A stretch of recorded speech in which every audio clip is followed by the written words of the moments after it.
Good morning friends. सबसे पहले मैं सभी विद्यार्थियों को कॉन्ग्रेचुलेशंस देना चाहता हूं जिन्होंने प्री एग्जाम को अच्छी तरह फाइट किया। Yes, fighting is more important. इससे पहले कि मैं बिगिन करूं,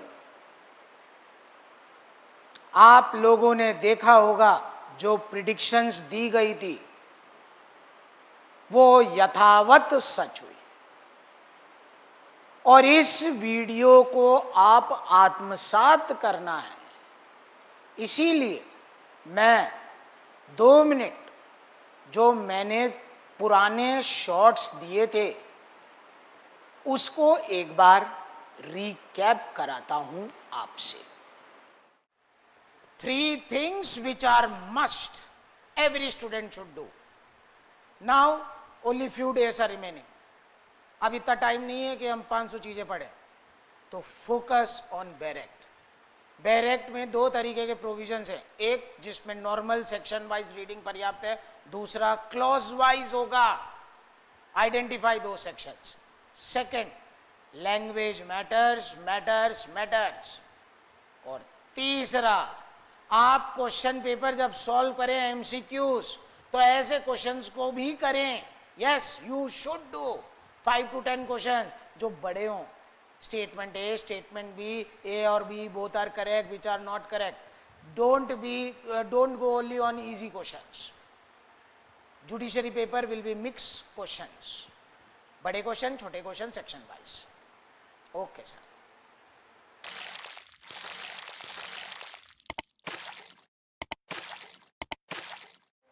good morning friends. 7 days to go.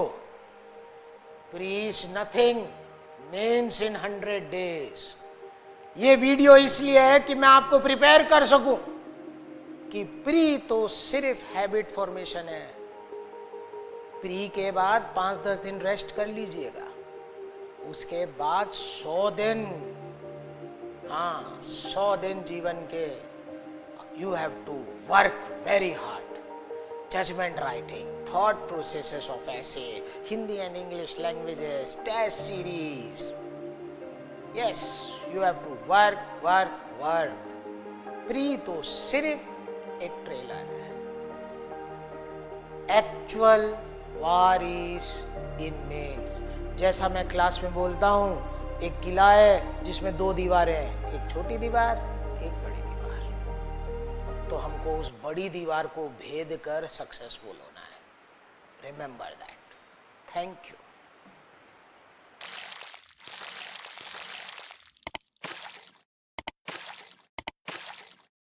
आपने शॉर्ट्स को देख लिया, बात मुझे लगता है समझ में आ गई होगी। पहला शॉर्ट आपको यह समझाने के लिए था, जैसा प्री एग्जाम था वो अपन अंदाजा लगा सकते थे। दूसरा शॉर्ट इसलिए था कि आप ये समझ सकें कि प्री वाज बट नेचुरल, असली लड़ाई मेंस की है। इससे पहले कि मैं इस वीडियो को स्टार्ट करूं, 2-3 चीजें मैं बताना चाहूंगा। पहला, 2 संस्थाओं को मैं कॉन्ग्रेचुलेट करना चाहता हूं, मुझे बहुत अच्छा लगा। पहला, मैंने एक वीडियो, क्योंकि अभी कुछ दिन मैं फ्री बैठा था, एक संस्था का था जिसमें नाम भी बोल देता हूं, तनसुख पालीवाल का था। मुझे बहुत अच्छा लगा the honesty by which he said about single short videos, जो कई संस्थाएं आजकल कर रही हैं कि CRPC 4 घंटे में, 3 घंटे में, 5-6 घंटे में। जो क्वालिटी मटेरियल है या नहीं है वो डाउट में है, उसके बारे में बोला। I really like the way, the truthfulness in which Tansuq Paliwal said. I really appreciate that. Hats off. हम लोग पहले से इस चीज़ को बिलीव नहीं करते थे. He said it openly. Secondly, Jaipur की एक संस्था को मैं जरूर कॉन्ग्रेचुलेट करना चाहूँगा, जिसने अपने जो जेलों के सिलेक्शंस हैं उसमें बाइफर्केशन किया. उसने लिखा 80-85 सिलेक्शन है, उसमें लिखा कि उसके क्लासरूम के 15-16 हैं, फिर बाकी के बाकी चीज़ों से हैं, मॉक इंटरव्यू से 30-35 ऐसे. It is really very truthful. I really appreciate it. बाकी संस्थाएं कोई 90 जेलों में सिलेक्शन कर रही है, कोई 80 कर रही है, कोई कुछ नहीं, कोई ट्रांसपेरेंसी नहीं. तो उस संस्था को भी मैं अप्रिशिएट करता हूँ. At least they agreed with this point कि क्लासरूम से हमारे इतने आए. हाँ, अब तीसरी बात जो हमारी एक पॉलिसी डिसीजन है, JKILS संस्था कभी जेएलओ और एपीओ का रिजल्ट नहीं पब्लिश करती, कितने जने यहाँ से सिलेक्ट हुए हैं. उसका एक बेसिक फंडा है, क्योंकि हमें लगता है कि जो बच्चा जेएलओ और एपीओ सिलेक्ट हुआ है वो डिज़र्व जुडिशियल ऑफिसर ही बनना करता है. वो हो सकता है कुछ सरकमस्टेंसेस हो गई हो, 4 चीज़ें. ये हो सकता है हमारी गलत धारणा हो, लेकिन ये हमारी धारणा है. We feel if a person deserves he should reach the zenith. वैसे मैं आपको बता दूं, इस बार की जेएलओ की रैंक 1 आर्ची गुप्ता इसी संस्था से. रैंक 1 होने के बावजूद भी we feel she deserves to be a judicial officer. बाकी जो लोग आर्ची को जानते होंगे वो जानते हैं, महेश नगर में रहती है, जयपुर में महेश नगर में. सोफिया से पढ़ी है, GNLU से उसने किया है. Of course she has done an achievement, but not only her, all the JLO students जितने भी मेरे से मिलने भी आए, मैं सबको यही कहा RJS, क्योंकि यही जेनिथ है. तो with this let's understand more about this institute. Every second RJS is from this institute. Last time के जो results हैं वो मैंने यहाँ पे रख रखे हैं. अब मैं I will not waste time, क्योंकि your time has become very very valuable. अब मैं इस वैकेंसी की बात कर रहा हूं जिसके लिए आपने ये वीडियो देखा है. सबसे पहले तो अपन वैकेंसी को समझते हैं. ये नंबर ऑफ सीट्स थी 222. कैटेगरी वाइज इसलिए बोली है क्योंकि 15 गुना पास होंगे. हर एक कैटेगरी की है, 15 गुना पास होंगे, इसलिए मैंने वो बोला है. टोटल अगर अपन बच्चों की बात करेंगे तो 222 इंटू 15 गुना 3300 बच्चों के आसपास हम बात कर रहे हैं.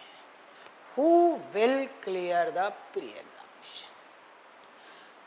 करीब लाख लोगों के आसपास आए, 1 लाख के आसपास लोग ने फॉर्म भरा. 80% के आसपास लोग आए. बहुत से बच्चे, क्योंकि आजकल MP के अंदर थोड़ा सा मामला हो रखा है, UP के अंदर भी बातें चल रही हैं, तो बहुत जने आए. हाँ, ध्यान रहे वो सारे लोग भले ही वो कोई सी भी कैटेगरी के हैं, जब आप अदर स्टेट जाते हैं तो वो जनरल की कैटेगरी में ही काउंट होते हैं. हाई कोर्ट ने भी अपनी की निकाली. 2-4 क्वेश्चनों में हमारी संस्था और हाई कोर्ट में भी अंतर है. 4 जगह डिस्प्यूट भी है, लेकिन जो हमने कट ऑफ बोल रखी है हम उस पर स्टैंड करते हैं, क्योंकि वो हमने पहले ही, क्योंकि हर बार 4-5 3-4 क्वेश्चनों में डिस्प्यूट रहता ही है, फिर डिलीट होते हैं, वो सब हमने पहले ही कैलकुलेट कर लिया था. जो हमारी आज से 2 दिन 3 दिन पहले कट ऑफ है वही आज है, वही हमारा मानना है। फिर से मैं एक शब्द बोल रहा हूँ, ये हमारा मानना है। जरूरी नहीं है जो चीज मैं मानूं वो आप माने, वो आपका विवेक अधिकार है। तो इस वीडियो को देखने से पहले अपन आगे बढ़े, उससे पहले अगर आप 80s में हैं 90s में, तब तो आपके दिमाग में there is no confusion at all what to do. But if you are in a border line case, तो आपका एक कंफ्यूजन है, should I wait for the result if I am border line. Result आएगा 30 दिन में, 7 दिन objection, 21 दिन तक। तो यहां पर एक टेक्निकल बात है जो बहुत से जने नहीं समझते।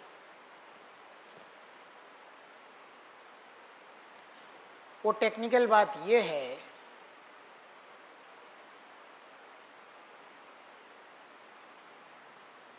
एक मिनट,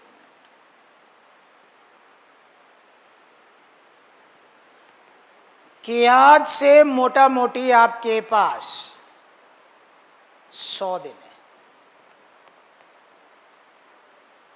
अक्टूबर में मेंस की पूर्ण संभावना है। अब आप लकी हो तो बात अलग है। पूरे आरजेएस के मामले में जब अपन ट्रेंड देखते हैं, जिस तरह अपन बोलते हैं कि every RJS takes 1.5 years to come back again, वैसे ही ट्रेंड है 4th month एग्जाम। तो मोटा मोटा आपके पास 100 दिन है। तो again I come back to this question.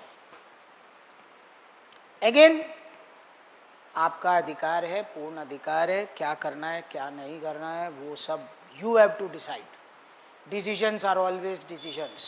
Time only tells whether it was correct or not. What you should do? You have 100 days. After 30 days, result will come. If you wait, then the plane will take off. क्योंकि अब अपने पास एक चीज बहुत ज्यादा precious हो गया है, वो है टाइम। मैंने जैसा आपको बताया, प्री इज नथिंग, वो वीडियो में भी मैंने आपको पहले ही बता दिया था। जो लोग प्री नहीं जानते उनके लिए प्री होना बड़ी बात है। बाकी प्री तो हर आदमी बनेगा जो पढ़ रहा है। जिसको डाटा पता है उसको पता है 80,000 लोगों ने एग्जाम दिया, 10% लोग पढ़ते हैं, 8,000 लोग पढ़ते हैं, 3,350 सेलेक्ट हो रहे हैं, यानी कि हर दूसरा हो रहा है जो पढ़ रहा है। उसमें वो व्यक्ति भी सम्मिलित है, it includes that person also who can study for 3 months or who took self study or watched YouTube videos, little bit luck played a role, is also there. But now this is the actual one. जो लोग मुझे अच्छी तरह जानते हैं, मैं class में भी बोलता हूं, 2 दीवारें, उस वीडियो में भी बोली होगी, 2 दीवारें किले की, छोटी दीवार आपने तोड़ दी है, बड़ी दीवार में ही है एक्चुअल मामला। तो टाइम इज प्रेशियस। तो बॉर्डर लाइन वाले क्या करेंगे? 1 महीना और उनको पढ़ना चाहिए, नहीं पढ़ना चाहिए, 2-4 नंबर और कम है मेरे तो बॉर्डर लाइन से भी, माइनस के बाद भी 2-4 कम है, मैं क्या करूँ? तो वो आप उचित कार्रवाई करें। अगर आपको लगता है कि 1 महीना और पढ़ने से फायदा है तो पढ़ के देख लें, नहीं है तो फिर एक बार रुक जाए। I can not decide for you, I can decide for my self. अब अगर आपने ये सारे डिसीजन क्लियर हैं, आप बॉर्डर लाइन केस नहीं है या बॉर्डर लाइन है या थोड़ा बहुत नीचे है, लेकिन आप आगे बढ़ना चाहते हैं, तो अपन थोड़ी बातें और समझते हैं। We will understand how this exam look like. 2 paper है, law 1 law 2, English and Hindi ऐसे है, तीनों मिला के 300 लैंग्वेज और लॉ 1 लॉ 2 तीनों मिला के 300 मार्क्स हैं। ये भी लोग ध्यान नहीं देते, बाद में दिक्कत आती है। लॉ के पेपर में 35 जनरल और एग्रीगेट में 40, और SC ST के लिए 30 एंड 35 एग्रीगेट। यानी कि अगर किसी के लॉ के पेपर में 20 नंबर ही आए तो फेल हो जाएगा। अब क्वेश्चन है, 30 दिन जब तक आपका रिजल्ट आता है आपको क्या करना चाहिए, क्योंकि आपने पेपर को एनालाइज कर लिया, ये रहा पेपर, ऐसा दिखेगा, आपके पास टाइम है। हाँ, तो वो जो 100 दिन है उसमें 30 दिन का टाइम है रिजल्ट आने तक का, तो उसमें आपको क्या करना चाहिए। पहला काम, आप एक छोटा सा काम करेंगे, प्रीवियस ईयर का क्वेश्चन पेपर देखेंगे। तो फिर एक क्वेश्चन आएगा, कहाँ मिलता है ये, तो वो आपको हाई कोर्ट की साइट पे मिलेगा। 2013 से लेकर 2021 तक का पेपर राजस्थान हाई कोर्ट की साइट पे लेटेस्ट अपडेट में जाएंगे, रिक्रूटमेंट में जाएंगे, प्रीवियस ईयर एग्जाम पेपर में देखेंगे सिविल जज के, तो आपको मिल जाएगा। सर वो देखने से क्या फ़ायदा होगा, वो अपन 2 मिनट बाद सब बताएंगे। दूसरा, आपको पता होना चाहिए जो मेंस के 300 मार्क्स थे उसमें पिछली बार अगर आप जनरल कैटेगरी के थे 148 और अगर अदर कैटेगरीज के थे तो अलग अलग कैटेगरी के अलग अलग के हिसाब से 120 से 148 यानी कि 150 मान लो राउंड, इतने ही रहते हैं। यानी कि 300 में से नॉट इवन 50%। दिखने में बहुत आसान लगता है लेकिन इतना आसान है नहीं, अपन बात करेंगे। आपका जो 100 दिन है उसका अब आप थोड़ा सा मॉनिटरिंग करिएगा और उसको 60, 30 और 10 में, ये मेरा कैलकुलेशन है, आप इसको थोड़ा 5-10 दिन ऊपर नीचे भी कर सकते हैं, लेकिन किसी भी सूरत में तीसरा रिवीजन 100वें दिन तक हो जाना चाहिए। First revision, second revision, third revision. First revision में सर टाइम क्यों दिया है, फर्स्ट रिवीजन में इसलिए टाइम दिया है क्योंकि अब आपको ये जो 30 दिन हैं जब तक रिजल्ट आ रहा है बहुत काम करना है। बताता हूँ मैं आपको क्या क्या काम करना है। पहला, 1 जुलाई से सुना ही होगा आपने, BNS, BNSS, BSc आ रहा है। हाँ, कन्वर्जन का जो मामला है उसके लिए कहीं जाने की ज़रूरत नहीं है, मैं YouTube में ही वीडियो डाल दूंगा आराम से कन्वर्जन, क्योंकि वो कोई ज़्यादा सुनने में बड़ा लगता है लेकिन है नहीं का। दूसरा, जजमेंट राइटिंग, चार्ज फ्रेमिंग, ये एक लेटर के फॉर्मेट में होता है। जैसे अपन ने क्लास 10 में फॉर्मल लेटर किया होगा, सब्जेक्ट कहाँ होता है, ये कहाँ होता है, उसके मार्क्स हैं, सही चीज़ लिखने के मार्क्स हैं, बताएंगे। और तीसरा, हाँ, 60 दिन इसलिए दिए थे क्योंकि जो पहला रिवीजन है उसमें आपको मटेरियल भी कलेक्ट करना है, बेसिक आंसर राइटिंग प्रैक्टिस और अप्रोच बिल्डिंग करनी है। इसका मतलब यह है 60 दिन में जो चीजें इकट्ठा करनी है सब करनी है, उसके बाद वो जो इकट्ठा है उससे बाहर नहीं जाना है, दिमाग लगाने की जरूरत ही नहीं है। 60 days, just take, gather things, learn, improvise yourself। कोई किताब पढ़ी उसमें 2 केस लॉ लगे, अंतर दिखे, डिफरेंस दिखे, ऐसे बहुत सी चीज़ें आपको करने को मिलेंगी जब अपन बैठ के सोचेंगे किसी एक सब्जेक्ट के बारे में कि ये भी हो जाए तो बढ़िया है, ये भी हो जाए तो बढ़िया है। फिर उसे याद भी तो करना है, और फिर जो याद हो गया 60 दिन में उसी को ही फिर रिवाइज करना है आगे का 30 दिन और फिर 30 दिन। ये था कैलेंडर। 30 डेज में जजमेंट राइटिंग, ये वो फलाना ढिमका वो किया, और जितनी भी गैदरिंग है वो की, और फिर उसे याद किया, फिर उसका रिवीजन किया, उसका मेरे रिवीजन। फिर हमको लोगों से ज़्यादा करने की ज़रूरत नहीं है, मैं बताऊंगा आपको कैसे करना है। फिर 10 डेज उसका रिवीजन, तब तक डेट्स आ जाएंगी, आसपास ही डेट्स होंगी, तो ज़्यादा कुछ फिर आप अपने हिसाब से सेल्फ मॉनिटर्ड वे में कर सकते हैं कार्यक्रम।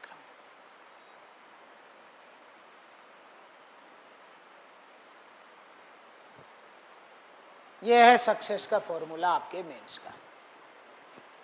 Keep it simple. जबरदस्ती का अपन एक्स्ट्रा ऑर्डिनरी दिमाग लगाने अब जाएं है ना, वो एक पिक्चर है 3 इडियट्स, उसमें वो डबल इंजन का हेलीकॉप्टर और पता नहीं क्या, कोई मतलब वाली बात नहीं है। चीज़ों को सिंपल रखो।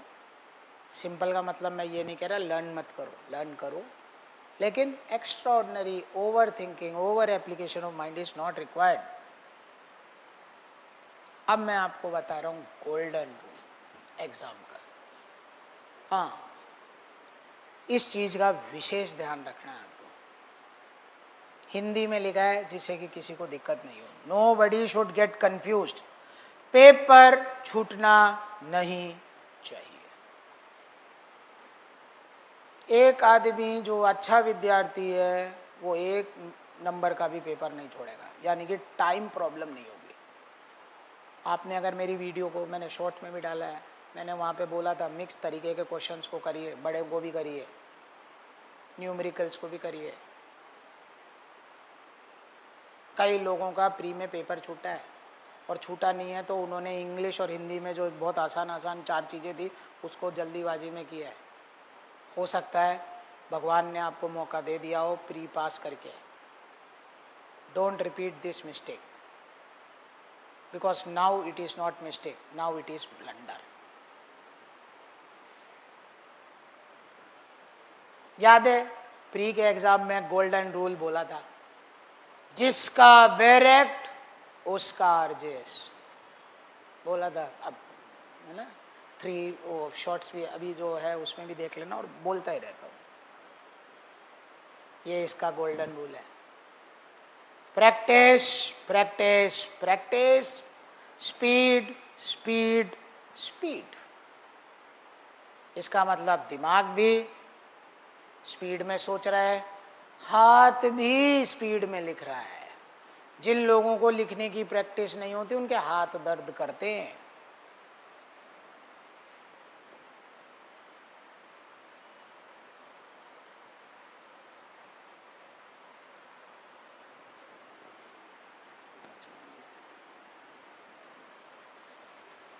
फिर एक और golden rule, balance is life,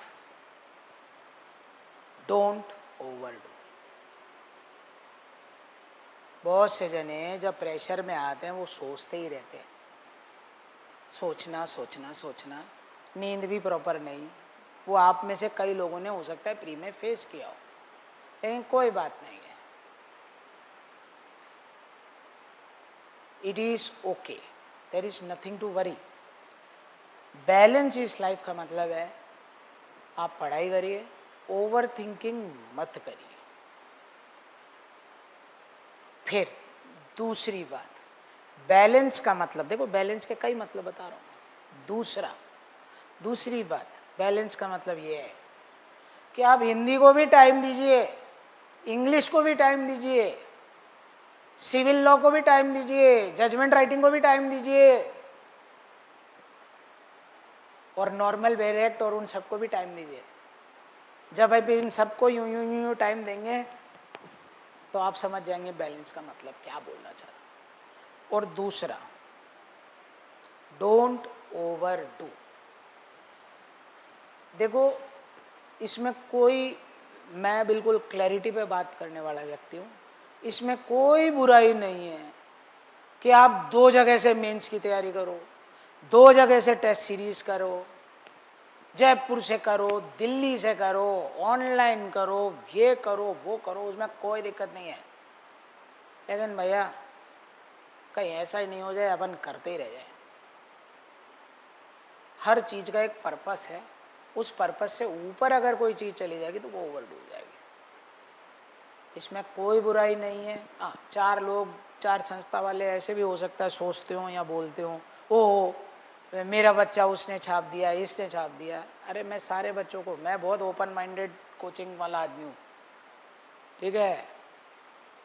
हो सकता है ये मेरी गलती भी हो कि मैं शो ऑफ नहीं करता, वो 4 चीज़ें वो मेरी प्रॉब्लम्स हैं, लेकिन मैं बहुत ओपन माइंडेड आदमी हूँ और एक ही बात बोलता हूँ, success has many fathers and failure is an orphan. अरे आप सक्सेसफुल होएगा तभी तो 4 आदमी छापेगा, और सिर्फ 4 आदमी नहीं, हो सकता है आपके स्कूल वाले भी आपको बुलाएं, LKG में जिसने पढ़ाया वो भी बुलाए, कॉलोनी वाले भी बुलाएं, दूर दूर के रिश्तेदार भी आपका रेफरेंस दें। वो तभी सब है जब सक्सेसफुल है। ऐसा हो सकता है कि 4 आदमी 4 अच्छी बातें बता रहे हो मार्केट में, दूसरे 4 आदमी दूसरी 4 अच्छी बातें बता रहे हो, मुझे उससे कोई आपत्ति नहीं है, वो सारा विवेक अधिकार आपका है, क्योंकि 100 डेज ही हैं, जो करना है कर कुरा के काम खत्म। उसके बाद if you commit mistake, every mistake means 1.5 years of your life. और प्री में जो बंदा पास हो गया उसका ड्यूरेसेल बैटरी जैसे चक्का ही घूमता रहेगा, अगली बार फिर देगा, इट्स ए विशियस लूप। तो जो आपके सामर्थ्य में सब करिए, बस ओवर मत करिएगा।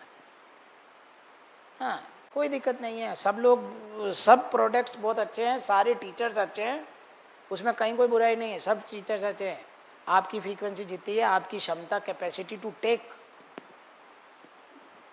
डिपेंड्स, हर आदमी की अलग है, लोगों को देख के काम करने की आवश्यकता नहीं है, ठीक है। हाँ,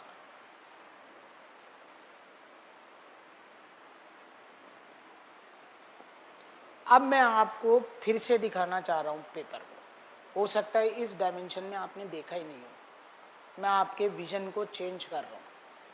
देखो 300 नंबर का पेपर था, ध्यान है आपको, जिसमें मैंने आपको बताया था लॉ के 100 और लैंग्वेज के 50-50, यानी कि 300 total, 100 50-50 equal to 100, that is 300।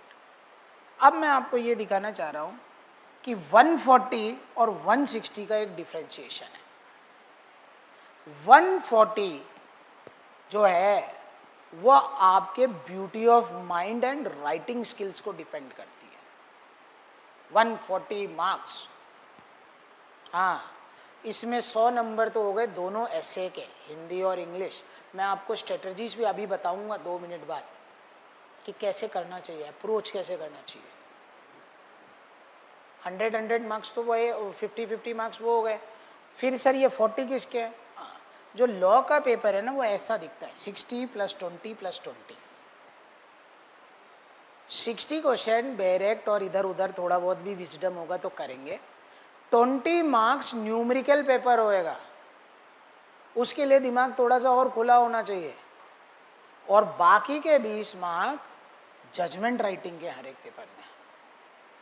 इसका मतलब आपकी जो राइटिंग स्किल्स है, जजमेंट राइटिंग, एसे राइटिंग, जो स्किल्स हैं वो हैं 140। लॉ की, लॉ तो चाहिए ही चाहिए, वो तो उसमें तो नहीं है, लेकिन अगर राइटिंग स्किल्स प्रॉपर नहीं है तो वहाँ दिक्कत आएगी। अब आपको समझ में आ गया होगा लोगों की कट ऑफ क्यों कम होती है। लोग रटते रहते हैं, लिखते नहीं है। लिखने से ही लिखावट सही होगी, और कोई तरीका नहीं है। 25 कोचिंगों में जाके ज्ञान लो, ये लो वो लो, और खुद एक अक्षर लिखो नहीं, चलेगा नहीं। राइटिंग स्किल्स और मैथमेटिक्स दोनों तभी होते हैं जब कागज भरते हैं। अब अपन आते और बातों पे, लॉ का पेपर और जजमेंट राइटिंग पे। जो लॉ का पेपर था मैंने अभी आपको बताया कि वो 60-20-20 के पैटर्न पे होगा। 60 नॉर्मल लॉ, थोड़ा बहुत अपने को थोड़ा बहुत एनालिसिस वाला, 20% थोड़ा सा न्यूमेरिकल जिसमें और एप्लीकेशन ऑफ माइंड, उसको कहते हैं एप्लीकेशन ऑफ माइंड, और बाकी का 15 से 20 नंबर का 2 जजमेंट राइटिंग, एक छोटा एक बड़ा, चार्ज फ्रेमिंग, या छोटे छोटे 2 जजमेंट या एक बड़ा जजमेंट, कैसे।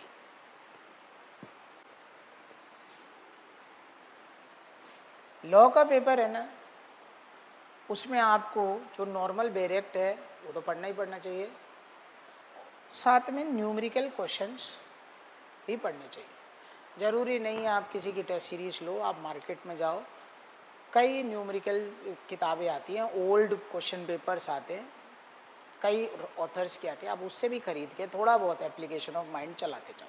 जब जब आप सेक्शन पढ़ रहे हो, एक आध न्यूमेरिकल क्वेश्चन भी उस समय हल्का हल्का सॉल्व करने की प्रैक्टिस डालो। सॉल्व हो ठीक, नहीं हो तो भी दिमाग चल रहा है। दूसरा, ये जो स्ट्रेटजी है जो मैं बता रहा हूं आपको, ये एक बेसिक वार स्ट्रेटजी है। उस तरीके से आप तैयारी करिएगा, क्योंकि मैं 10 बार आपको बोल चुका हूं, साधु का जीवन, विद्यार्थी का जीवन और सैनिक का जीवन एक समान होता है। तो ये स्ट्रेटजी क्या है वो बता रहा हूं मैं आपको।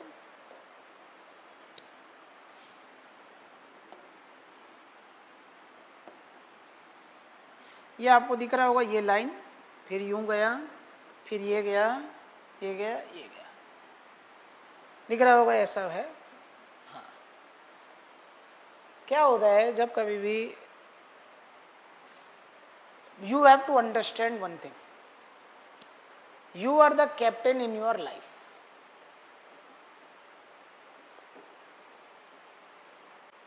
इसका मतलब you are the officer in your life. तो you have to strategize few things. अगर अभी भी आपको सारे बैरेक्ट एक जैसे लग रहे हैं और आप प्री पास हो तो आप गलत हो। अब तक आपको ये समझ में आ जाना चाहिए कि कुछ सेक्शन ज़्यादा इंपॉर्टेंट है। तो क्या होता है जब कभी हम युद्ध में जाएंगे तो कुछ पोजीशंस को हमें सॉलिडिफाई करना पड़ता है। वो आपका आर्टिलरी रेजिमेंट से सॉलिडिफाई होगा, टैंक रेजिमेंट से सॉलिडिफाई होगा। इंसान यानी कि सोल्जर्स 200 हो सकते हैं, लेकिन टैंक 200 एक साथ मिले जरूरी नहीं है। इसका मतलब ये है कि कुछ पोजीशंस में आपकी आर्टिलरीज होंगी, कुछ पोजीशंस में टैंक होंगे, यानी कि दुश्मन यहाँ से आएगा, क्योंकि ये तो बहुत स्ट्रेंथेंड पोजीशंस है। ऐसे ही हर एक्ट में कुछ सेक्शंस आपके बहुत स्ट्रेंथेंड होने चाहिए। स्ट्रेंथेंड पूरा सेक्शन आता है मुझे, मेरे को केस लॉ भी आते हैं 3-4, इससे ज़्यादा जगह नहीं है। इसीलिए मैंने आपको बोला था पेपर देखिएगा, कई स्टेटों में अनलिमिटेड पेपर आते हैं, खूब आंसर शीट लो। राजस्थान में ऐसा नहीं है, लिमिट में ही लिखना पड़ेगा, और ये भी कॉमन सेंस से रखना पड़ेगा कितना लिखना है। 3 नंबर पे 5 पन्ने, 1.5 पन्ने भर दोगे, 3 नंबर पे पूरा 1 पन्ना भर दोगे, और फिर 4 नंबर पे फिर आधा पन्ना छोड़ के आ सकते हो क्या? तो वो कॉमन सेंस, ऊपर से टाइम का एक प्रेशर रहेगा। ध्यान रहे, लोगों के पेपर छूटते हैं, तभी गोल्डन रूल बोला है। तो केस लॉ, सेक्शन, वो सारी चीज़ें अपने को कुछ एरियाज में करना पड़ेगा, हर एक एरिया में करने की ज़रूरत नहीं है। तो वो एरियाज में आप अपने तोप लगाएंगे, आर्टिलरी लगाएंगे। यहाँ पे क्या होगा, कुछ क्वेश्चन यहाँ पे हिट हो जाएंगे जब पेपर होएगा। तो अगर इस इलाके में पेपर हिट हो गया तो एक प्रिंसिपल है, उसे कहते हैं 80-20 प्रिंसिपल। अगर GGB जनरल बॉय के अलावा कोई व्यक्ति है तो इस प्रिंसिपल को यूज कर लेना चाहिए। वो प्रिंसिपल इतना कहता है कि 80% चीजें 20% चीजों से ही उत्पन्न होती हैं। 80% थिंग्स ऑकर फ्रॉम 20% इवेंट्स। इसका मतलब है अगर मैं एक बैरक को देखूं तो मैं कुछ एरियाज को आइडेंटिफाई कर सकता हूं। अब वो मेरी उस सब्जेक्ट की नॉलेज के अनुसार है, कितना मैं उस सब्जेक्ट को समझता हूं, उसी से 80% पेपर आएगा। ये सब जगह चल जाएगा सिवाय जनरल बॉय के। देखो सर, रिजर्वेशन पॉलिसी मैं तो नहीं बनाता हूं और ना आप बनाते हैं। जो पॉलिसी है, the rules of game has to be followed. तो सर बाकी लोग क्या कर सकते हैं, वो यूं भी जा सकते हैं युद्ध में, यानी कि बिना लाइन खींचे। जिन लोगों को अच्छे मार्क्स चाहिए, टॉपर बनना है, 4 और चीजें करनी है जीवन में, उनको तो एक बेस लाइन भी बनानी पड़ेगी, नहीं तो दुश्मन यहां से आ जाएगा। अगर अपने को सिर्फ सिलेक्शन चाहिए और अपन जनरल बॉय नहीं है तो अपना कंपटीशन 1/4 है। हाँ, आवर कंपटीशन इज 1/4, क्योंकि जो आउट ऑफ स्टेट स्टूडेंट हैं वो सब जनरल हैं, तो वो ये स्ट्रेटजी तो अप्लाई नहीं करें, वो तो सब पढ़ के जाएं भैया। बाकी लोग इस स्ट्रेटजी के हिसाब से भी चल सकते हैं, थोड़ा सा रिस्क ले सकते हैं, क्योंकि टाइम का एक एलिमेंट है। थोड़ा सा किस्मत, थोड़ा सा रिस्क, युद्ध में सब चलता है, तो वो सब हो सकता है। क्लैरिटी पे आ गई बात, स्ट्रेटजी क्या अपनानी है क्या नहीं अपनानी है, फिर से वो डिसीजन मेकिंग आपका है।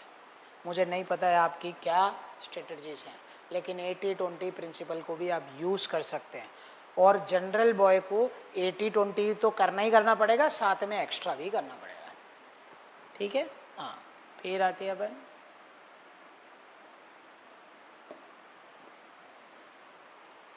15 से 20 मार्क का जजमेंट राइटिंग है, और टाइम इतना ही होना चाहिए। हाँ, कई लोग, अब वो मैं उस पर कोई कमेंट नहीं करूँगा, पहले इसको करना है, पहले उसको करना है, पहले थियरी करनी है, फिर जजमेंट करना है, लेकिन मैं इतना ज़रूर जानता हूँ कि इससे आगे अपन चलते रहते ना, तो आगे फिर पेपर छूटने की कगारों पे चलने लग जाता है। तो इसका थोड़ा सा आप ध्यान रखना, जजमेंट राइटिंग कितने मिनट में होनी चाहिए, 40 मिनट। हाँ, ये क्यों बोला मैं, वो इसलिए भी बोला मैं क्योंकि कई लोग क्या है, जजमेंट राइटिंग करते एमपी के हिसाब से, छत्तीसगढ़ के हिसाब से, वहाँ भैया 10 पन्ना जजमेंट राइटिंग करेंगे, लोग ताली मारेंगे। यहाँ इतना समय नहीं है, हाँ, ना जगह है ना समय। फिर आउटसाइड स्टूडेंट इसको कैसे छोटा करूं, कैसे छोटा करूं, एक समस्या हमेशा से राजस्थान में रही है। 2009 का, मुझे 2009 है 8 है ना, हम लोग एडवर्टाइजमेंट निकालते थे। हाँ, अभी तो वो किताब बंद हो गई, पॉलिटिकल एंड लॉ टाइम्स करके था, कि राजस्थान में जहाज नहीं चलता है, चंबल को पार करने के लिए नाव है चाहिए, वो नाव हमारे पास है। Short questions, medium questions, long question के स्पेशलिस्ट, JKLS इंस्टीट्यूट, ऐसे ऐड उस किताब में चलाते थे। हाँ, तो वो जो जजमेंट राइटिंग है ना, जो अपन बाकी स्टेटों में करते हैं, उसमें वर्ड लिमिट है, एरिया लिमिट है, नहीं है, वो सब देखना पड़ेगा। तो अगर आपने कहीं पे जजमेंट राइटिंग का कर रखा है, तो उसे आप छोटा करिए, समेटना शुरू करिए। RJS के हाई कोर्ट की साइट पे जाइएगा, जजमेंट राइटिंग के लिए कितनी जगह मिलती है वो आप देखिएगा, फिर आप उचित कार्रवाई करिएगा। अब क्वेश्चन आया, जजमेंट राइटिंग में तैयार कैसे करूं, इस पे मैंने बात कर ली है छत्तीसगढ़ का। दूसरा, ये कई लोग मार्केट में डराते हैं, जजमेंट ऐसा है वैसा है, ये हो जाएगा वो हो जाएगा। 3 इडियट पिक्चर की जैसे डबल इंजन का वो करने की ज़रूरत नहीं है। रिलैक्स, रिलैक्स पहला काम। It is not rocket science, formal letter writing जैसा होता है। एक बार फॉर्मेट समझ में आ जाए ना, कि डेट ऐसे यहाँ लिखते हैं, ये यहाँ लिखते हैं, कोर्ट का नाम यहाँ लिखते हैं, वो सब के मार्क्स हैं, कहाँ किस चीज़ के मार्क्स हैं, तो उसी में अपन जजमेंट राइटिंग सेट कर सकते हैं।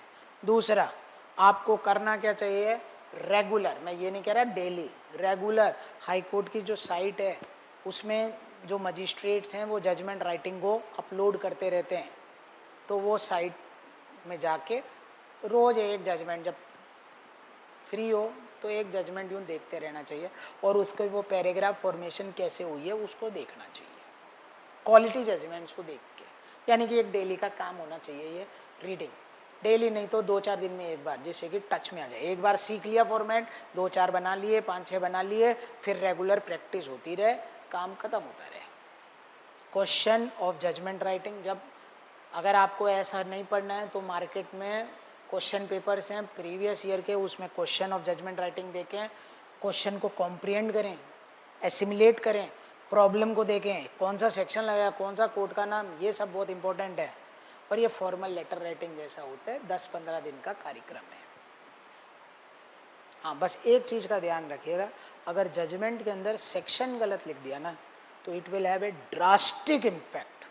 मैं इम्पैक्ट नहीं बोल रहा हूँ, बट ड्रास्टिक इम्पैक्ट। तो बैरक को थोड़ा मजबूत रखिएगा भैया। फिर अपन आते हैं वन मोर एरिया, वो है आपका ऐसे। देखो 20 नंबर का जजमेंट राइटिंग, 20 नंबर का सिविल लॉ में, 20 नंबर का क्रिमिनल लॉ में, 40 नंबर। फिर आया अपना एसए का टॉपिक। एसए के टॉपिक बेसिकली ये 3 एरिया से आते हैं, Rajasthan law, social and current events. अगर आपका ये सब तैयार है, हल्का हल्का देख रखा है तो कोई दिक्कत नहीं, नहीं देख रखा है तो भी कोई दिक्कत नहीं, you are in safe hands. Common mistake जो एसे राइटिंग में लोग कर लेते हैं, डाटा वाटा सब करने के बाद भी जो होता है वो बता रहा हूँ। एग्जाम सेंटर में ढंग से ऐसे का टॉपिक नहीं पढ़ते, है ना। एक सीरीज है या मूवी है 12th फेल, उसमें हमारा भैया होता है, वो करप्शन का लिख के आ जाता है ऐसे। उससे शायद कुछ और पूछा होता है, अभी मुझे याद नहीं आया, लेकिन वो करप्शन इन इंडिया को लिख के आ जाता है। वो एक लाइन को मिस्टेक क्या कर दिया, थोड़ा सा एक्साइटमेंट में, थोड़ा सा 4 चीज़ों में अनवांटेड चीज़ लिख के आ गया। वो मूवी है, लेकिन वो मूवी नहीं है। बहुत से बच्चे ऐसा गलती करते हैं, टॉपिक को ढंग से पढ़ते नहीं। तो kindly 2 minutes read the topic. 5 अक्षर है, 10 अक्षर है, एक सेंटेंस है, उसको पहले ढंग से समझो, उसके बाद ही विचार करके आगे बढ़ना चाहिए। ये एक बहुत कॉमन मिस्टेक है, सब कुछ पता होने के बाद भी अगर ढंग से रीड नहीं करेंगे तो। अब क्वेश्चन है ऐसे को करना कैसे चाहिए। सबसे पहला काम, आपके पास डाटा होना चाहिए। आप बहुत बड़े महारथी हो सकते हो, you are flair for writing the language में बी इनॉर्मस, लेकिन if you don't have datas, if you are not coupled with datas, then it is useless. Whatever talent you have, if you don't have datas. अगर खास तौर से आप economic या current या social issues पे बात करो, आपको 4 चीज़ें नहीं पता, कोई लीगल ऐसे में बात करो, ना आर्टिकल नंबर पता, ना केस का नाम पता, तो बैठता नहीं है सर। फिर डाटा कैसे कलेक्ट करना है। मार्केट में खूब बुक्स हैं, ठीक है। एक थैले वाली फाइल बना लो, फाइल होती है ना थैले, जिसमें आपने अपने सर्टिफिकेट रख रखे होंगे, ऐसे टॉपिक वाइज आप डाटास को रखो। First thing, collect datas. हाँ, दूसरा, सेकंड बात बता रहा हूँ मैं, ऐसे के 2 एस्पेक्ट होते हैं। पहला है लैंग्वेज, जिसमें आपका ग्रामर, वोकेबलरी, कोटेशन, प्रीएम्बल, ये सब देखते हैं। और दूसरा है आपका थॉट। दोनों ही महत्वपूर्ण है, और ये सिर्फ ऐसे में नहीं, जजमेंट राइटिंग में भी है, इसीलिए राइटिंग स्किल्स बोलते हैं उसको। तो vocabulary, quotation, preamble, spelling checking, ये सब तो एक हिंदी और इंग्लिश टीचर का काम है, इसको हम नज़रअंदाज नहीं कर सकते। ये जरूर कर सकते हैं आप, जिस व्यक्ति को हिंदी और इंग्लिश आती है उससे आप कॉपी चेक करा लें। वो आपका बड़ा भैया हो सकता है, कोई सिलेक्टेड कैंडिडेट हो सकता है, कोई हिंदी का आपके आसपास रहने वाला टीचर हो सकता है। वो उनका काम है, अपने को ये बताएंगे कि मैं ऐसा होना चाहिए, बिंदी लगनी चाहिए, यहाँ ये होना चाहिए, इंग्लिश में ये नहीं, ये वैकेंसी। वो any teacher who is teaching in 10th class and above is competent to check your copy. दूसरी बात, सेकेंड, 15 से 20 ऐसे एक रियलिस्टिक टारगेट है। 15 ऐसे का एवरेज है ना, 2-2 घंटे में 3 ऐसे करने ना, तो 15 ऐसे आप करें हिंदी में, चाहे तो उसी का ट्रांसलेशन इंग्लिश या हिंदी में कर ले, लेकिन 15 टॉपिक्स को आपको आइडिया होना चाहिए। हाँ, इसमें आप जुगाड़ भी कर सकते हैं, चेकिंग आपके आसपास के टीचर जिसको हिंदी आती है, इंग्लिश आती है, उनसे कह सकते हैं। आप अपने पेरेंट्स को कह सकते हैं, जुगाड़ बता रहा हूँ, एडिटोरियल पढ़ के सुनाओ, हाँ, और मैं लिखूंगा, इससे मेरी स्पीड भी इम्प्रूव होगी। हिंदी एडिटोरियल भी लो, इंग्लिश भी लो, क्या दिक्कत है, 1-2 महीने के लिए, और उसको फिर चेक करेंगे वो लोग, फिर वो बताएंगे 4 गलती ऐसे हुआ है।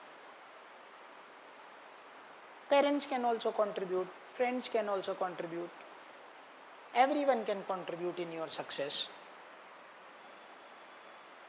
इधर ऐसे में थॉट लाना अपना काम है। थॉट कब आएगा? जब अपन एक ऐसे पढ़े, अपने को पढ़ने के बाद 5 मिनट बैठना है, पैरा 1 क्या बोल रहा था, पैरा 2 क्या बोल रहा था, एक एक लाइन में लिखना है, short notes. This is how thoughts are build, है ना। नाम सुना होगा mind maps.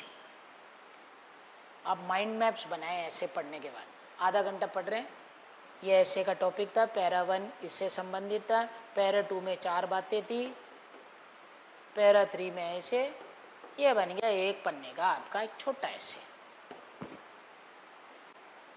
This is how people who are successful do. जब आप 5-6 ऐसे करने में दिक्कत होगी, लेकिन एक बार 5-6 ऐसे कर लेंगे तो then you will be in flow. तो मैंने आपको एक छोटी सी बात ऐसे राइटिंग की बताई, इसे नज़रअंदाज मत करिएगा, ना हिंदी वाले ना इंग्लिश वाले, ठीक है। Try to learn the patterns rather than cramming up. फिर क्रैम अप करने की क्षमता है तो करिए, पैटर्न्स को आइडेंटिफाई करिए, है ना। और अच्छी बात ये मैं बता रहा हूँ, अपने को कहीं पर भी पूरी जुडिशरी में, चाहे वो आरजेएस हो चाहे जीजेएस हो, we don't have to be extraordinary intelligent. If you are a hard working guy, if you understand the patterns and if you practice, then you will be selected. Relax, शब्द practice बोला है। हाँ, एक advice जरूर दूंगा मैं आपको। वो एडवाइस ये है कि आप मेंस की क्लास किसी से भी करें, टेस्ट सीरीज किसी से भी करें, लेकिन टेस्ट सीरीज के अंदर एक बहुत बड़ी मिस्टेक कई लोग करते हैं। अब वो क्यों करते हैं क्या नहीं करते वो मुझे नहीं पता है, वाई, वो उनका सोच है। वो क्या करते हैं, टेस्ट सीरीज का जुगाड़ करते हैं। उसमें कोई बुराई नहीं है, लेकिन टेस्ट सीरीज में क्वेश्चन नहीं है इम्पोर्टेंट, आपने क्या लिखा है, उसके बाद क्या चेकिंग हुआ है। हर एक आदमी की अलग गलती होती है। और आरजेएस का जो युद्ध है वो 3300 लोगों का नहीं है। हाँ, ये भी मैं बता दूं, वो आखिरी के 600 जनों का है ना, 3 टाइम्स। वहाँ पर एक एक मार्क मैटर करता है। तो ये एक मेरी एडवाइस थी आपको। मैं ये नहीं कहूँगा कि आप मेरे यहाँ से टेस्ट सीरीज लें, वो आपका विवेक अधिकार है, लेकिन टेस्ट सीरीज में ये बहुत जने मिस्टेक करते हैं, बाद में फिर रिग्रेट करते हैं। हाँ, हम लोग मेंस का और टेस्ट सीरीज, क्योंकि आपके पास समय थोड़ा कम है, हमने बना रखा है, आप इस नंबर पे फ़ोन कर सकते हैं। हाँ, अब इसका सेकंड फेज बता रहा हूँ। हमारी टेस्ट सीरीज, सॉरी, हमारा मेंस का बैच दिखेगा कैसे। यहाँ तक मेरा जो फेज था वो था, अच्छा ये मैं दिखा दिया, सॉरी। अब मैं आपको दिखा रहा हूँ हमारा मेंस का बैच दिखेगा कैसे। हमारा मेंस का बैच 4 जुलाई को स्टार्ट हो रहा है। 15 से 20 दिन का ये एक प्रोग्राम है, 10 AM से 2 PM तक का। इसमें निम्न चीजें कराई जाएंगी: जजमेंट राइटिंग, ऐसे में हम आपको बताएंगे ऐसे कैसे लिखना है, बेसिक थॉट फॉर्मेशंस कैसे बननी है, कॉमन मिस्टेक और अप्रोच बिल्डिंग भी कराया जाएगा, एसेस का भी, और आंसर राइटिंग की पैटर्न बताए जाएंगे कि कैसे करना है कैसे करना है। बाकी हर आदमी जब खुद करेगा तो पता चलेगा। फिर ये मैं YouTube पे ही आपको कुछ दिनों में डाल दूंगा, BNS, BNSS और BSA में कन्वर्जन। क्योंकि जब आप उत्तर लिखेंगे क्रिमिनल लॉ में, I am not talking about judgment part, I am talking about normal answer,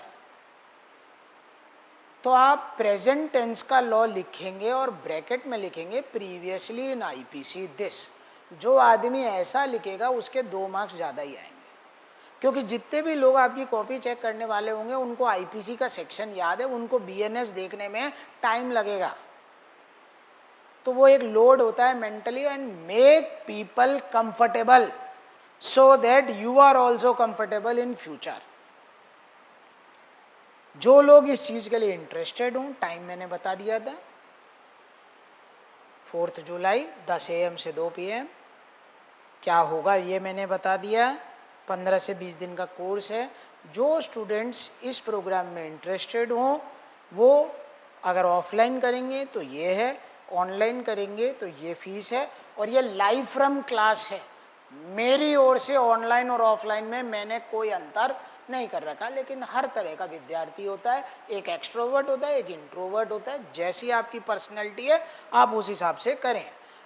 call कर सकते हैं, टेलीग्राम ऑब्लिक व्हाट्सएप मैसेज कर सकते हैं।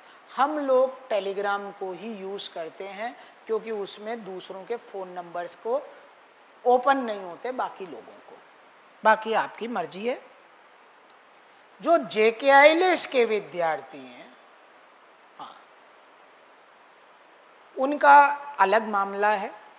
अगर आपका एनरोलमेंट दिसंबर 2021 वाले बैच से शुरू हुआ है, यानी कि आफ्टर लास्ट RJS, और वो प्रेजेंट टेंस तक है, अगर आप ऑनलाइन करेंगे तो वो फ्री है, ऑफलाइन करेंगे तो 3000 रुपये जो रिफंडेबल है।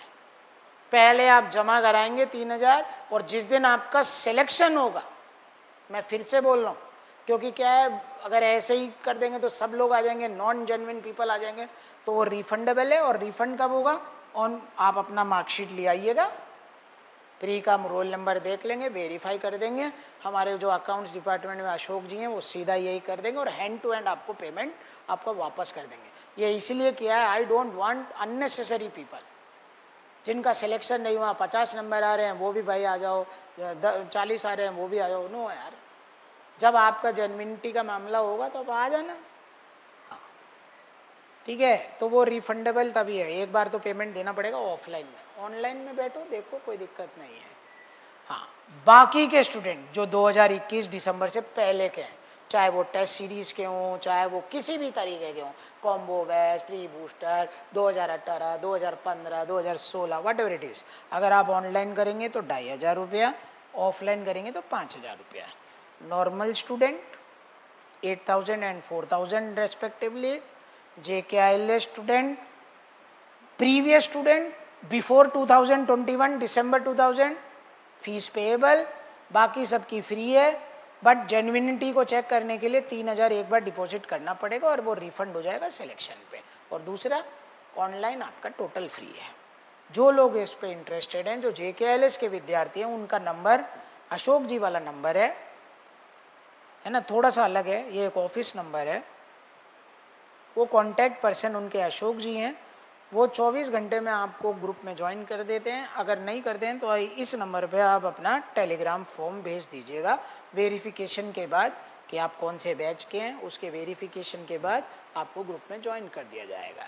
फ़ोन भी कर सकते हैं 24 आवर्स के बाद इस नंबर पे, ठीक है। हाँ, और जो नॉर्मल स्टूडेंट हैं वो इस नंबर पे डायरेक्टली फ़ोन करेंगे। फिर आ जाते हैं अपन थर्ड पार्ट पे। वो थर्ड पार्ट इसलिए ज़रूरी है क्योंकि अपन ने एक एडवाइस दी थी आपको,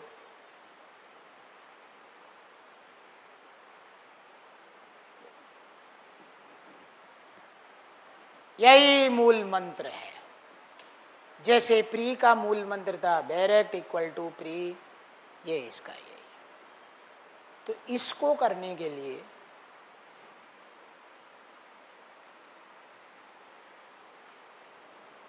आपके लिए है टेस्ट सीरीज। JKILS स्टूडेंट्स इस नंबर पे फ़ोन करेंगे और जो बाकी के स्टूडेंट हैं वो इस नंबर पे फ़ोन करेंगे। क्या है मामला?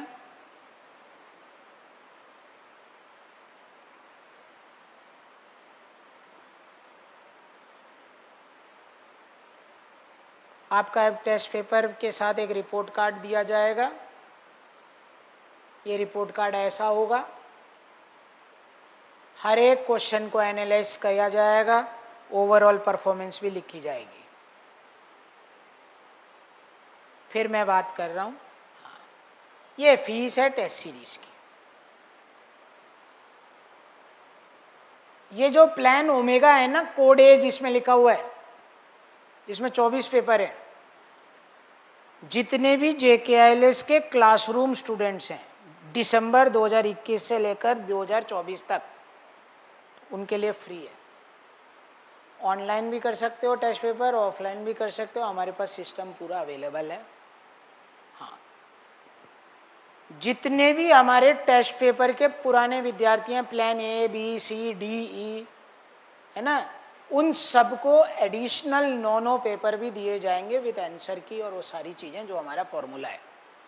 कॉपी चेकिंग होगी, डिस्कशन की क्लास होगी, मॉडल आंसर दिए जाएंगे। देखिए ये जो मॉडल आंसर होते हैं वो टेंटेटिव आंसर्स होते हैं, जिससे कि आपको एक आइडिया लगे चीज़ें कैसे चल रही हैं। जो लोग टेस्ट पेपर सीरीज में अभी हैं जुड़े हुए, आपके बैच बने हुए होंगे ABCD करके, बी वाला तो ऑब्जेक्टिव था तो उस पर तो अपन कोई बात नहीं कर रहे, बाकी जो सब्जेक्टिव था उन सबको 9 पेपर और आएगा, डोंट वरी। प्लान ओमेगा सभी JKILS स्टूडेंट के विद्यार्थी दिसंबर 21 से 24 तक सबके लिए फ्री है, कोई दिक्कत नहीं। इसके अलावा अगर आप कोई प्लान करना चाहते हैं तो चाहे ऑनलाइन हो, चाहे ऑफलाइन हो, चाहे JKILS विद्यार्थी हो, चाहे कुछ और हो, सबकी फीस लिखी हुई है मैंने। हाँ, और हमारे यहाँ सिर्फ मॉक भी होगा। मॉक RJS में ऐसा होता है, पहले दिन सिविल लॉ होता है, उसके बाद हिंदी लैंग्वेज होता है, अगले दिन क्रिमिनल लॉ होता है और फिर इंग्लिश लैंग्वेज का पेपर होता है। उसी पैटर्न पर है। 4 मॉडल पेपर्स हैं हमारे पास, यानी कि टोटल 16 पेपर हो गए। तो इन 4 मॉक का आप चाहो तो 1-2 भी मॉक दे सकते हो, 1000 रुपीज़ पर पेपर है। और JKILS का कोई भी विद्यार्थी हो उसे 50% ऑफ है।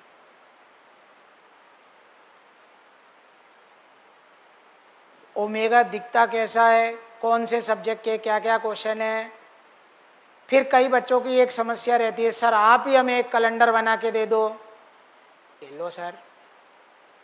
इसी प्रकार अल्फा कैसा दिखता है, ऐसा दिखता है, उसका कैलेंडर, ये डिस्कशन की डेट है, ये डेट ऑफ पेपर है। उसी तरह प्लान सिग्मा कैसा दिखता है, ऐसा दिखता है, और ये उसका कैलेंडर। सर मैं अपना खुद का कैलेंडर बनाना चाहता हूँ, do you have any objection? I have no objection, you can do at your pace also, but everyone does not do like this. आपको जो चीज़ पसंद हो जरूरी नहीं है दूसरे को वो पसंद हो, इसीलिए फ्लेक्सी मोड है। जिसको इस कैलेंडर के हिसाब से काम करना है वो इस कैलेंडर के हिसाब से काम करें, मुझे कोई दिक्कत नहीं। अपना कोई कैलेंडर बनाना है उसमें भी काम करना चाहते हैं, उसमें भी कोई दिक्कत नहीं। लेकिन जो डिस्कशन की डेट है मैं डिस्कस कर दूंगा। मेरा काम डिस्कशन का है, कॉमन एरर्स को फाइंड आउट करने का है, आपकी कॉपी चेकिंग करके देने का है, वो मैं मेरा काम कर दूंगा। और जो मॉक फुल RJS हैं, 4 पेपर है ना, ये देखो सिविल, हिंदी, क्रिमिनल, उसका टाइम उसी पैटर्न पे है जैसे RJS का है, नो पैटर्न चेंज। 2 दिन कॉन्सिक्यूटिवली, 11 और 12 अगस्त, 15 और 16 सितंबर, फिर तीसरा 30 सितंबर और 1 अक्टूबर। और चौथा मॉक तब होगा जब एक बार RJS मेंस की डेट होगी।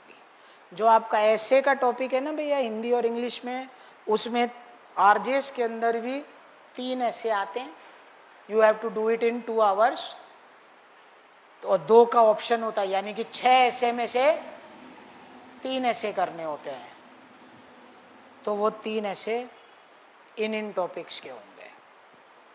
तो I think I have made the test paper strategy also very clear.